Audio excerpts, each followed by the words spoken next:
ఓం మహాగణాధిపతయే నమః. ఓం గురుభ్యో నమః. ఓం శ్రీమాత్రే నమః.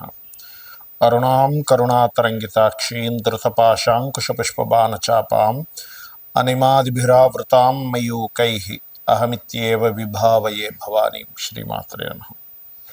ప్రేక్షకులకి ఆ లలితాంబిక అమ్మవారి యొక్క అనుగ్రహం పరిపూర్ణంగా కలగాలని మనస్ఫూర్తి కోరుకుంటూ మనం ఈరోజు ఏ లగ్నము వారికి, లగ్నం తెలియని వారు, రాశి వారికి ఎటువంటి స్వప్నాలు వచ్చినప్పుడు జాగ్రత్తగా ఉండాలి, ఎటువంటి స్వప్నములు వచ్చినప్పుడు ముఖ్యంగా అదృష్టం కలగనుంది అనేటువంటి సిరీస్లో మనం ఇంకొన్ని చెప్పుకోబోతున్నాం.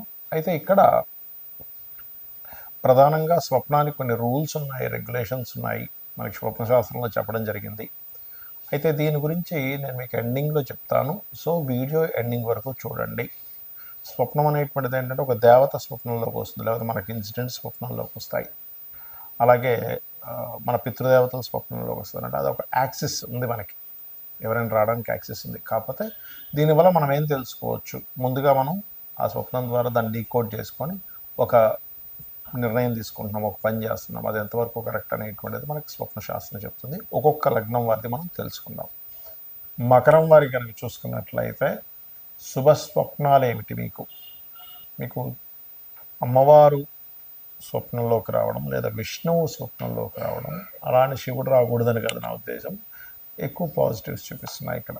అలాగే మరొక విషయం ఏంటంటే తెల్లటి పుష్పాలు, తీపి పదార్థము, ఒక నాటకం అంటే ఇప్పుడు చూడండి కొన్నిసార్లు ఒక సినిమాలో క్రియేటివ్ ఫీల్డ్లో ఉన్నప్పుడు, అటువంటి ప్రదేశానికి వెళ్ళినప్పుడు ప్రకృతి, లేకపోతే ఏదైనా క్రియేటివ్ రిలేటెడ్ సంబంధించిన వర్క్ మీకు దొరికినట్టుగా, అలాగే ఏదైనా విష్ణు ఆలయానికి దూరంగా ఉండేటువంటి విష్ణు ఆలయానికి వెళ్ళినట్లుగా, విష్ణు అంటే మనకి వెంకటేశ్వర స్వామి ఆలయం అనుకుంటే ఏదైనా కానీ దూరంగా ఉండేటువంటి వెళ్ళినట్టుగా, అందులో ప్రధానంగా మీ మామయ్య వరుస వాళ్ళతో లేదా మేనత్త వరుస వాళ్ళతో కలిసి వెళ్ళినట్టుగా, బంధువర్గంతో కలిసి వెళ్ళినట్టుగా, అదొక ఆహ్లాదకరమైనటువంటి జర్నీ చేసినట్టుగా వస్తే మీకు ఎక్కడో పూర్వజన్మ పుణ్యం ఓపెన్ అవుతుందని అర్థం చేసుకోండి. అలా కాకుండా చాలామందికి ఏమవుతుంటుందంటే మట్టితో చేసినటువంటి కొన్ని ఎండిపోయినట్టుగా కొంతమందికి కల్లోకి వస్తుంది, లేదా అగ్ని బాగా కల్లోకి వస్తుంది. అది కొంచెం అది రావడం ఎలా అంటే మనం అర్థం చేసుకోవాలి, అది ఏ ఫామ్లో వచ్చింది, అది ఏదైనా మనం ఇబ్బంది పడతామా దానివల్ల మనం ఆ స్వప్నంలో కొంచెం అనీజీగా ఫీల్ అవుతున్నామా అనేటువంటి విషయాలు మనం అర్థం చేసుకోవాలి. అలాగే మరొక విషయం ఏంటంటే ఇక్కడ మీకు గనక మీ యొక్క లగ్నం నుంచి మిథున రాశిలో అంటే 6వ స్థానంలో ఏదైనా గ్రహాలు ఉన్నాయి, లేదు వృశ్చికంలో కానీ మేషంలో కానీ గ్రహాలు ఉంటాయి, వాటికి సంబంధించిన దానం ఇస్తే కూడా మీకు ఈ స్వప్న సంబంధించిన దోషం అనేటువంటి తగ్గుతుంది. అయితే ఇక్కడ మరలా మీకు సంతానం వచ్చిందండి, అమ్మవారి చిన్న పిల్లల రూపంలో వచ్చిందని చెప్పిన వాళ్ళు చాలామంది ఉన్నారు మకరం వారు. ఎందుకంటే అది ఆ ఫామ్లో మీకు వచ్చింది, ఏదో ఒక దేవతా సంబంధించి మీ స్వప్నంలోకి వచ్చిందంటే ఉద్యోగ ప్రాప్తి కలుగుతుందని అర్థం చేసుకోవాలి. లాంగ్ జర్నీస్కి వెళ్తున్నామండి, నాకు వెంకటేశ్వర స్వామికి వెళ్తున్నట్టు వచ్చిందంటే అబ్రాడ్ కోసం ఎవరైతే ట్రై చేస్తారో వాళ్ళకి వస్తుందని అర్థం చేసుకోవాలి. ఇక దుస్వప్నాలు ఏదైనా వచ్చినట్లయితే గజేంద్ర మోక్షఘట్టం వినండి. విషయంలో ఏ సమయానికి వస్తే ఎన్ని రోజులు నెరవేరుతుందని కూడా చెప్పడం జరిగింది. ఏమిటది అంటే రాత్రి సమయంలో గుర్తుపెట్టుకోండి, రాత్రి 9-10 గంటలప్పుడు మీరు నిద్రపోయారు, 12 లోపల మీకు వచ్చింది, అది 6 నెలల నుంచి సంవత్సరం లోపల మీకు అవ్వచ్చు ఆ స్వప్నం యొక్క రిజల్ట్ అనేది. అది గుడ్ అయితే గుడ్, బ్యాడ్ అయితే బ్యాడ్. అలా కాకుండా మీకు 12 నుంచి 3 గంటల ప్రాంతంలో వస్తే 3 నుంచి 4 నెలలు 5 నెలలు మొత్తం మీద వస్తుంది. అలాగే 3 నుంచి 5 గంటల వ్యవధిలో కనుక వస్తే 1 మంత్లో అయ్యే ఛాన్సెస్ ఉంటుంది. 5 నుంచి 6 గంటల సమయంలో తెల్లవారుజామున మీకు కనుక వస్తే అది 10 to 15 days 10 daysలో కూడా అవ్వచ్చు. నిద్ర లేస్తూ నాకు స్వప్నం వచ్చిందని వెంటనే నిద్ర లేచాను, పొద్దున్నేమో ఇప్పుడే అవుతుంది అని నిద్ర లేచాను అన్నప్పుడు మీకు అది 1 వీక్లో కూడా అయ్యే ఛాన్స్ ఉంటుంది, 2-3 రోజుల్లో కూడా దాని యొక్క ప్రభావం చూపిస్తుంది. అయితే ఎప్పుడు కూడా మీకు ఎటువంటి స్వప్నం వచ్చినా గుర్తుపెట్టుకోండి, అర్ధరాత్రి కూడా మెలకు వచ్చింది ఒక స్వప్నం వచ్చి, అది మంచి స్వప్నం అయితే ఇక నిద్రపోవద్దని చెప్తుంది శాస్త్రం. 2-3 గంటలప్పుడు వచ్చింది, చక్కగా స్నానాది కార్యక్రమాలు చేసుకుని దైవతారాధన చేసుకోవాలట. దుస్వప్నం వచ్చిందండి అన్నప్పుడు కాళ్ళు చేతులు కడుక్కొని చక్కగా మరలా మీరు మీ యొక్క ఇష్టదైవాన్ని తలుచుకుంటూ నిద్రపోయినట్లయితే ఒక మంచి స్వప్నం వచ్చి అది ఆ యొక్క స్వప్న సంబంధించిన దుష్ఫలితాలు పోతాయి.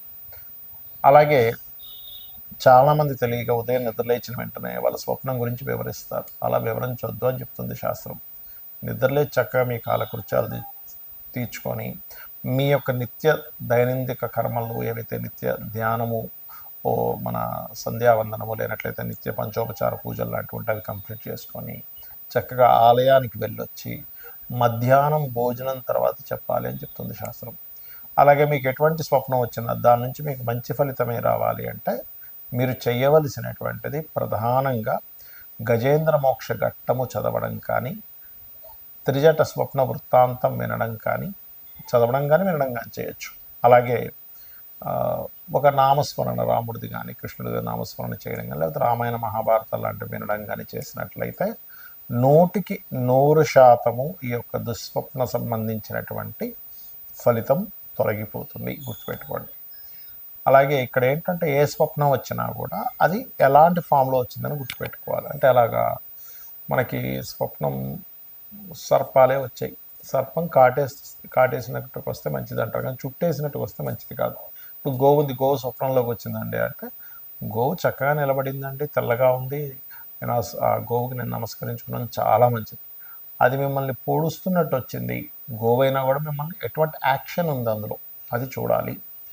అలాగే మరొక విషయం ఏంటంటే ఇక్కడ మీకు ఉదాహరణకు ఒక అగ్ని వచ్చింది, అగ్ని ఎలా వచ్చింది? కాగడా చేతిలో పట్టుకొని మీరు దారి చూపిస్తూ చక్కగా వచ్చిందా? వేరే వాళ్ళు మీకు ఒక కాగడ ఇచ్చి వెళ్ళండి చీకట్లో ఉన్నారు కదా అని వచ్చిందా? అంటే ఒకరు మీకు సహకరిస్తున్నారు.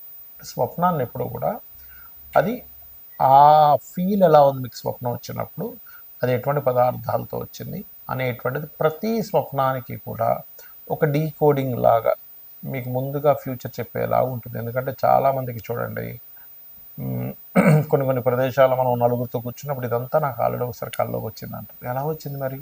ఫ్యూచర్లో జరగబోయేది ముందుగా ఎలా కల్లోకి వచ్చిందంటే స్వప్నం అనేటువంటిది అదొక శాస్త్రము.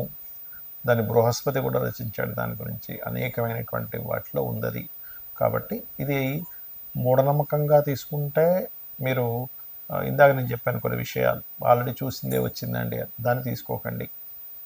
అలా కాదు, ఇది ఒక శాస్త్రంగా మీరు పరిగణిస్తూ దీన్ని స్టడీ చేస్తుంది. ఎందుకంటే ఇక్కడ మీకు నష్టపోయేది ఏం లేదు. దుస్వప్నం వచ్చింది, చక్కగా మీరు గజేంద్ర మోక్షం వినడమో చదవడమో చేస్తారు. మంచి స్వప్నం వచ్చింది, దాని రిజల్ట్ మీరు చూస్తారు. శ్రీమాత్రే నమః.